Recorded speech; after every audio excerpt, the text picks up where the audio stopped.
Hello दोस्तों, स्वागत है आप सबका हमारे यूट्यूब चैनल पर। सो गाइज, कैसे हैं आप लोग? उम्मीद करती हूँ आप लोग स्वस्थ होंगे, मस्त होंगे, अपनी पढ़ाई भी अच्छे से कर रहे होंगे।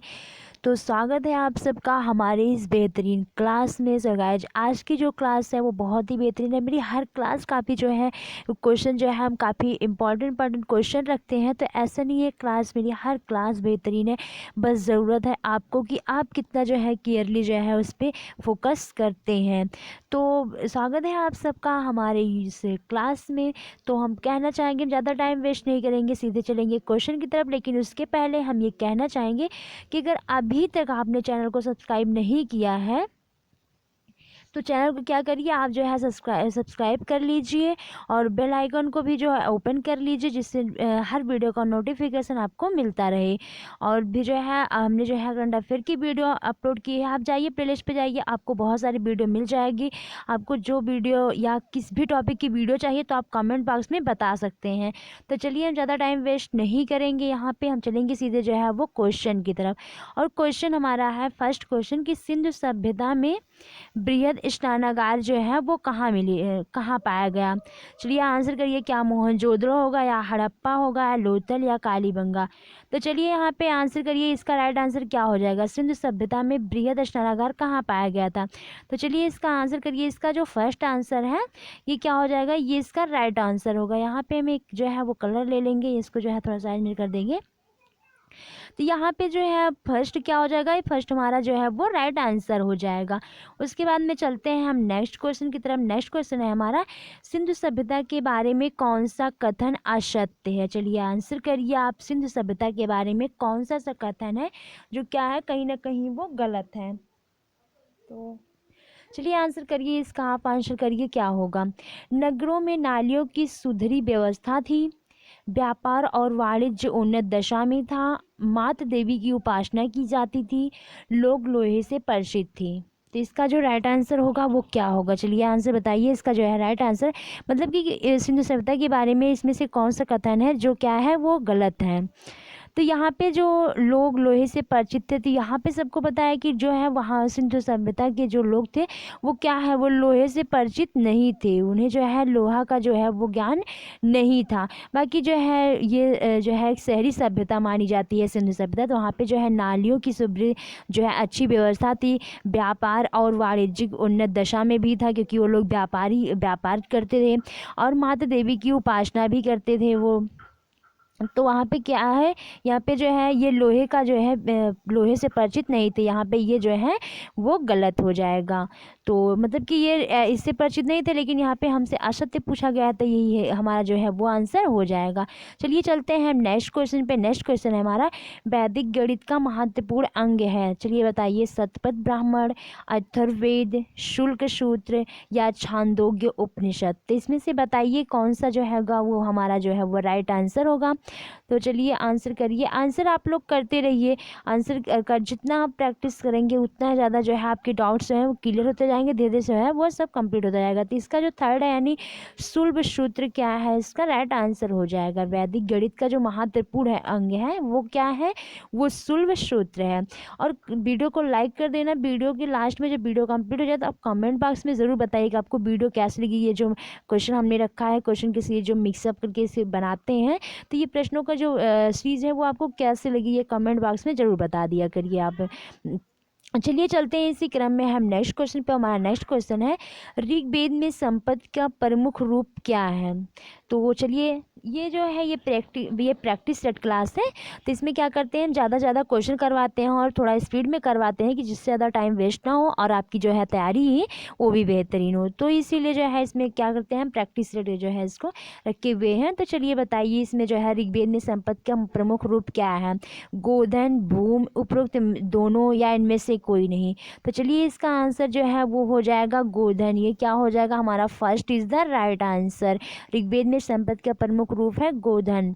उसके बाद में यहाँ से ये क्वेश्चन हमारा जो है वो कंप्लीट होता है। चलते हैं हम नेक्स्ट क्वेश्चन पर। हमारा नेक्स्ट क्वेश्चन है, चरक संहिता नामक पुस्तक किस विषय से संबंधित है? तो चलिए आंसर करिए। चरक संहिता नामक पुस्तक जो है वो किस जो है हमारे विषय से संबंधित है? क्या वो फर्स्ट होगा राइट आंसर अर्थशास्त्र, या सेकंड होगा राजनीति, या थर्ड होगा चिकित्सा, या जो है फोर्थ होगा धर्म? तो चलिए बताइए इसमें जो है वो राइट आंसर क्या होगा? तो इसका जो चिकित्सा हो जाएगा ये क्या होगा, ये हमारा जो है वो राइट आंसर हो जाएगा। यानी जो है चरक संहिता नाम पुस्तक जो है ये किससे जो है चिकित्सा से मेडिसिन से जो है वो संबंधित है। तो चलिए यहाँ पे ये क्वेश्चन जो है वो कंप्लीट हुआ, और उम्मीद करती हूँ कि आपकी जो तैयारी है धीरे धीरे करके बेहतर ही मतलब कि जो है वो बेहतर होती जा रही है। तो आप कमेंट बॉक्स में ज़रूर बताइए कि आपको इससे क्या नॉलेज मिल रहा है, ये कमेंट बॉक्स में ज़रूर बताइएगा। तो हम देखते हैं यहाँ नंद वंश के पश्चात, यहाँ पे के होना चाहिए था, नंद वंश के पश्चात मगध पर किस राजवंश ने शासन किया?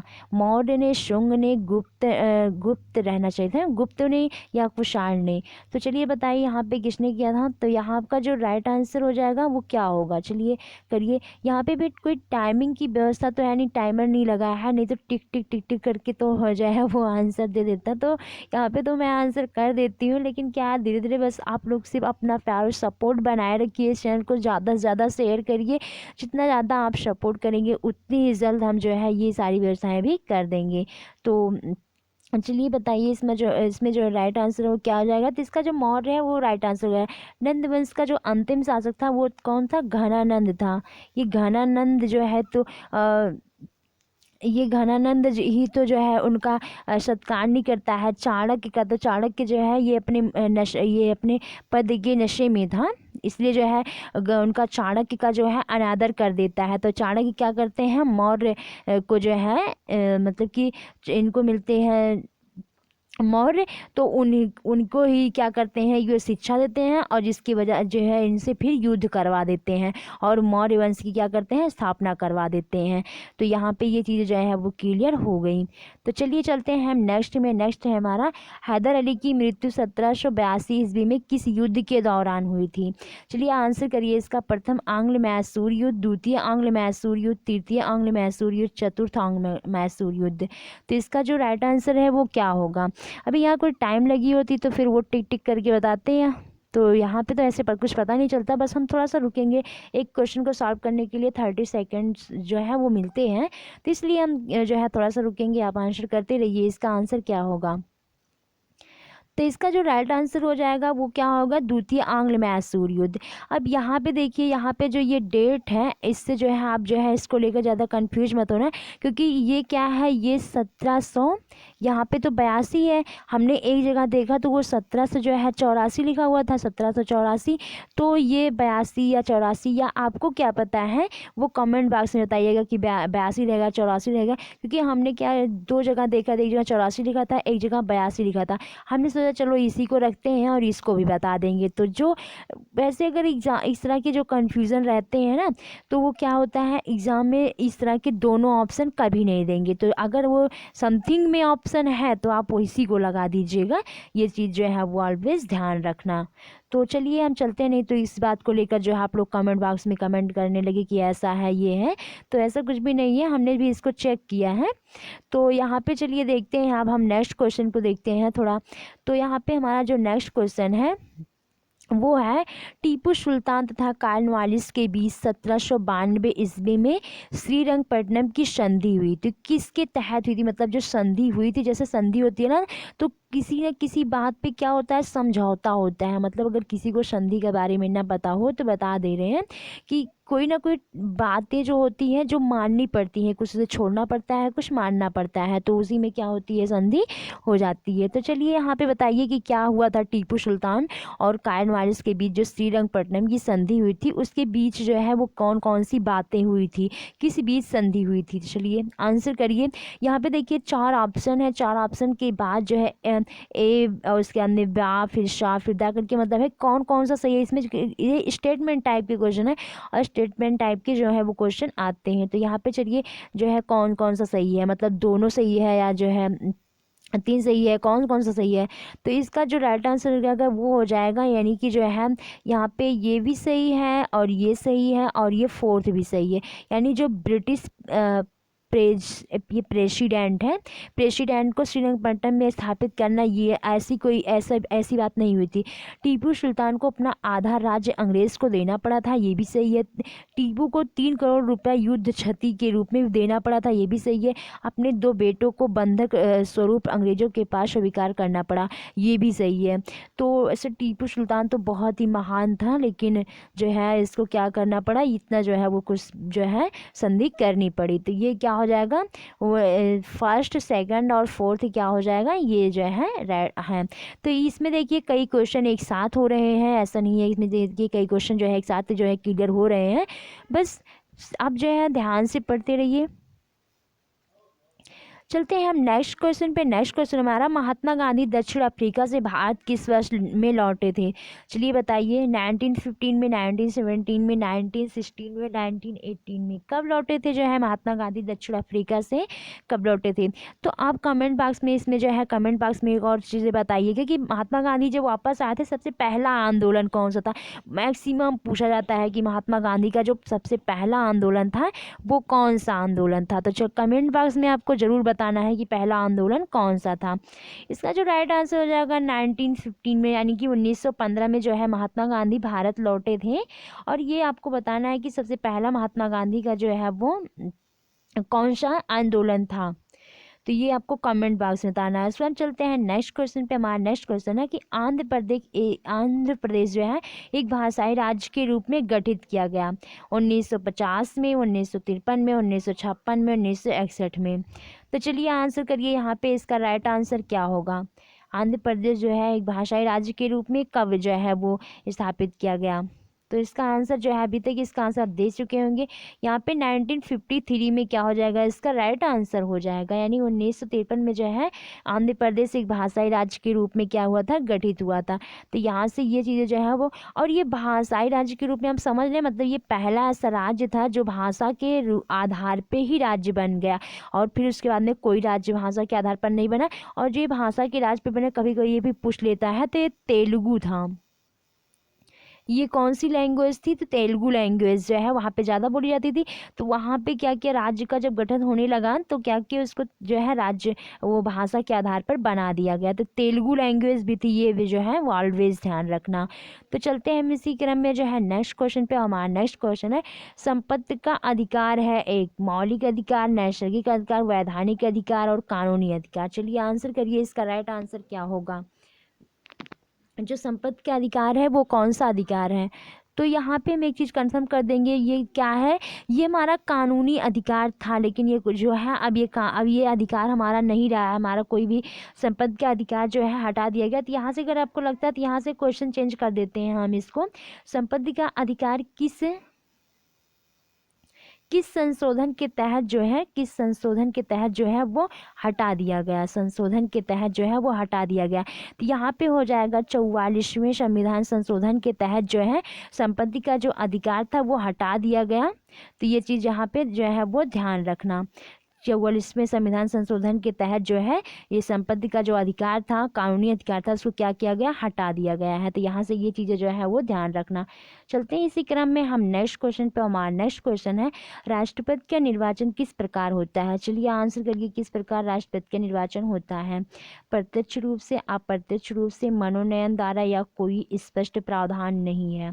तो चलिए बताइए, आंसर करिए, इसका आंसर क्या हो जाएगा, इसका राइट आंसर क्या होगा। अगर अभी तक आपने जो है वीडियो को लाइक नहीं किया तो वीडियो को लाइक कर दीजिएगा, और वीडियो को ज़्यादा से ज़्यादा शेयर करिए।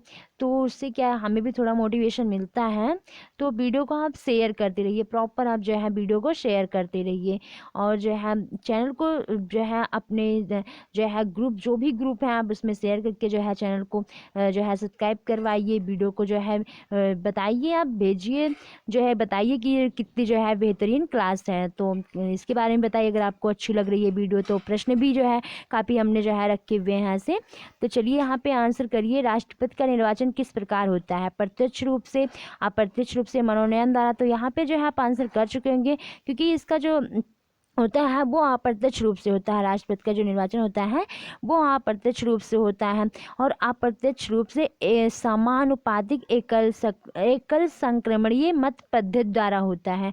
ये चीज़ें जो है वो ध्यान रखना ऑलवेज। तो चलिए हम चलते हैं नेक्स्ट क्वेश्चन पे। हमारा नेक्स्ट क्वेश्चन है मानस पशु बिहार किस जो है पशु बिहार किस राज्य में स्थित है। राइट आंसर बताइए क्या होगा। क्या फर्स्ट होगा राजस्थान, या सेकंड होगा असम, या थर्ड होगा झारखंड, या फोर्थ होगा छत्तीसगढ़। चलिए इसका आंसर करिए। इसका आंसर क्या होगा। तो इसका जो राइट आंसर होगा वो अभी तक आंसर आप कर चुके होंगे। असम जो हो जाएगा इसका क्या हो जाएगा, राइट आंसर हो जाएगा। मानस प्लस बिहार जो है वो किस स्टेट में है, तो वो असम में है। तो यहाँ पे ये चीज़ें जो है वो क्लियर हो जाती हैं। इसका चलते हैं हम नेक्स्ट पे। नेक्स्ट है हमारा चंद्रप्रभा वन्यजीव अभयारण्य कहाँ स्थित है। तो चलिए आंसर करिए। चंद्रप्रभा वन्यजीव अभयारण्य कहाँ स्थित है। उत्तर प्रदेश में, मध्य प्रदेश में, उत्तराखंड में, या उड़ीसा में। चलिए बताइए किस जो है स्टेट में हमारा चंद्रप्रभा वन्यजीव अभयारण्य स्थित है। तो ये उत्तर प्रदेश जो हो जाएगा इसका राइट आंसर हो जाएगा। यहाँ के जो राज्यपाल हैं वो आनंदीबेन पटेल हैं। राज्यपाल तो आनंदीबेन पटेल हैं और जो यहाँ के मुख्यमंत्री हैं वो हैं योगी आदित्यनाथ जी। तो यहाँ पे जो है वो भी ध्यान रखना।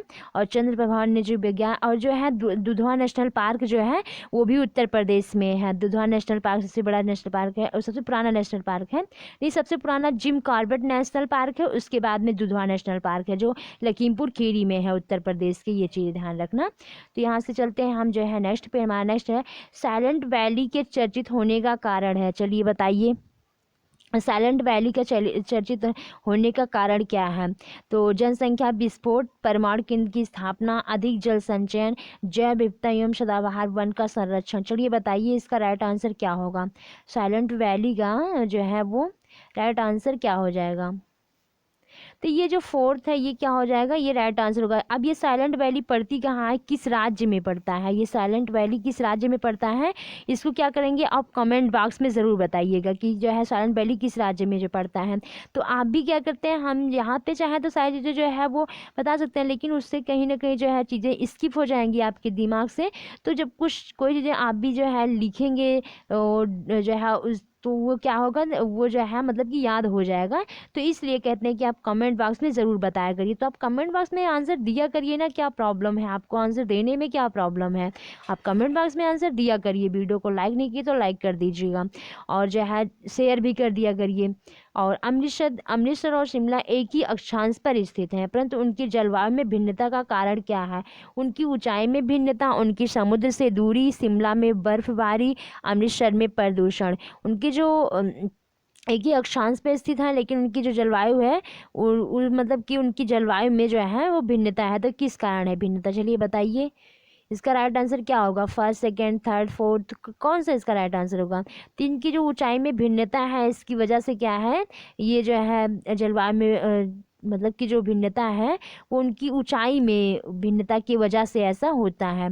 तो यहाँ पे चीज़ें जो है वो क्लियर हो जाती हैं। अब ये अमृतसर और जो है शिमला वो किस अक्षांश पर स्थित है, ये आप कमेंट बॉक्स में बताइएगा कि किस अक्षांश पे ये स्थित है। तो चलिए यहाँ से चलते हैं हम नेक्स्ट क्वेश्चन पे। हमारा नेक्स्ट क्वेश्चन है निम्नलिखित में से किसके द्वारा अधिक ज्वालक पैदा होता है। चलिए बताइए किसके द्वारा होता है। उबलता हुआ पानी, ये भाप होना चाहिए, भाग नहीं, ये भाप, गर्म हवा, या सूर्य की किरणें। तो किसकी वजह से जो है वो होता है। तो चलिए यहाँ पे वैसे सबको पता है लेकिन नहीं ये उबलता हुआ पानी, मतलब कि उबलता हुआ पानी जो है ये क्या होता है जब उसकी यहाँ पे अधिक ज्वलक पैदा होता है। तो उबलता पानी नहीं होना चाहिए, यहाँ पे भी समस्या होना चाहिए था, ये भाप जो है यहाँ पे भाप होना चाहिए। क्योंकि जब भाप लगता है तो ना ज़्यादा जो है होता है, तो हो सकता है यहाँ पे उबलता हुआ पानी ही दिया हुआ है। चलो ठीक है, देखते हैं हम इसको। इसका राइट आंसर क्या होगा, भाप होगा या उबलता पानी होगा। तो आप जो है इसका आंसर करिएगा। मेरी समझ से ये भाप होना चाहिए, क्योंकि भाप लगने से ज़्यादा जो है वो जलन होता है, ज़्यादा जलन होता है भाप लगने से, उतना उबलते पानी से नहीं होता है। तो यहाँ पे भाप होना चाहिए था, लेकिन यहाँ पे उबलता पानी दिया गया। तो चलिए ठीक है, अब देखते हैं आप जो कमेंट बॉक्स में बताइएगा आपके अकॉर्डिंग क्या होता है इसमें। तो चलिए हम चलते हैं इसी क्रम में नेक्स्ट क्वेश्चन पे। हमारा नेक्स्ट क्वेश्चन है शुद्ध पदार्थ में कोई अन्य पदार्थ मिला देने पर उसके गलनांक पर क्या प्रभाव पड़ता है। बढ़ जाता है, घट जाता है, अपरिवर्तित रहता है, इनमें से कोई नहीं। तो चलिए आंसर करिए, इसका राइट आंसर क्या होगा। शुद्ध पदार्थ में कोई भी पदार्थ मिला देने से उसके गलनांक पर जो रिफेक्ट पड़ता है वो बताना है आपको। तो कौन सा क्या रिफेक्ट पड़ता है, तो ये क्या होता है, इसका जो गलनांक होता है वो क्या होता है, सिंपली वो क्या होता है, घट जाता है, माइनस हो जाता है यहाँ पे। तो इसका क्या हो जाएगा, second is the right answer. तो यहाँ से ये चीज़ें जो है वो क्लियर हो जाती हैं। तो चलिए हम चलते हैं नेक्स्ट पे। नेक्स्ट है हमारा, ठोस से द्रव में पदार्थ की अवस्था परिवर्तन को कहते हैं। चलिए आंसर करिए जो है क्या कहते हैं, गलन, वाष्पन, क्वथन, इनमें से कोई नहीं। तो चलिए यहाँ पे आंसर करिए, यहाँ पे इसका राइट आंसर क्या होगा। ठोस से द्रव में पदार्थ की अवस्था परिवर्तन को क्या कहते हैं। तो यहाँ पे जो गलन है वो क्या हो जाएगा, ये हमारा राइट आंसर हो जाएगा। ठोस से द्रव में पदार्थ की जो अवस्था होती है तो उसे कहते हैं गलन। तो यहाँ पे जो हमने ये साइंस के भी क्वेश्चन रखे हैं, स्टैटिक जीके से भी है और स्टीफॉल्डी से भी है क्वेश्चन। तो ये क्वेश्चन की श्रृंखला आपको कैसे लगी है कमेंट बॉक्स में जरूर बताइएगा। फिर यहाँ पे हम देखते हैं डबल रोटी के निर्माण में किस प्रकार का कवक जो है वो प्रयोग किया जाता है। चलिए मोस्ट इंपॉर्टेंट क्वेश्चन है, आंसर करिए इसका क्या आंसर होगा। एसिटोबैक्टर या फेनिसिलियम होता है, या सैक्रोमाइसेस होता है, या एस्परजिलस होता है। तो क्या होता है, चलिए आंसर करिए, इसका राइट आंसर क्या होगा। तो इसका जो थर्ड है सैक्रोमाइसेस, इसका क्या हो जाएगा, ये राइट आंसर हो जाएगा। डबल रोटी के निर्माण में जो कवक का उपयोग करते हैं वो सैक्रोमाइसेस होता है। तो यहाँ पे चीज़ें जो है वो क्लियर हो गई। चलिए हम चलते हैं अब नेक्स्ट पे। नेक्स्ट है हमारा, मूलांकुर के अतिरिक्त पौधे के किसी भी भाग से विकसित होने वाली जड़ें मतलब कहलाती हैं तंतुमय मूल, अस्थानिक मूल, या अस्तंभ मूल, या मूसला जड़ें। चलिए बताइए यहाँ पे जो है क्या होता है, मूलांकुर के अतिरिक्त पौधे के किसी भी भाग से। तो चलिए इसका आंसर करिए, इसका राइट आंसर क्या होगा। तो हमारा जो सेकंड है स्थानिक जो है अस्थानिक होता है, और स्थानिक जो मूल जड़ें होती हैं ये क्या होती हैं, ये कहलाती हैं मूलांकुर के अतिरिक्त। और जो मूलांकुर से उत्पन्न होती हैं वो मूल जड़ें कहलाती हैं। तो यहाँ से ये चीज़ें जो है वो क्लियर हो गई। इसके बाद में यहाँ से हमने जो क्वेश्चन की कुछ कितने क्वेश्चन थे, लगभग जो है 22 क्वेश्चन थे। ये यहाँ पे शो कर रहा है, ये यहाँ पे शो कर रहा है। तो इतने क्वेश्चन थे, क्वेश्चन की जो सेटिंग किए थे, जो सीरीज थी वो कैसे लगी आप इसे कमेंट बॉक्स में ज़रूर बताइएगा। और वीडियो को ज़्यादा से ज़्यादा शेयर करिए करिए, आप जो कहते हैं वो कमेंट करके आप आंसर भी दे दिया करिए। और जो है बने रहिए यूट्यूब चैनल पर। मैं मिलती हूँ फिर नेक्स्ट वीडियो के साथ, तब तक के लिए see you, bye bye, take care.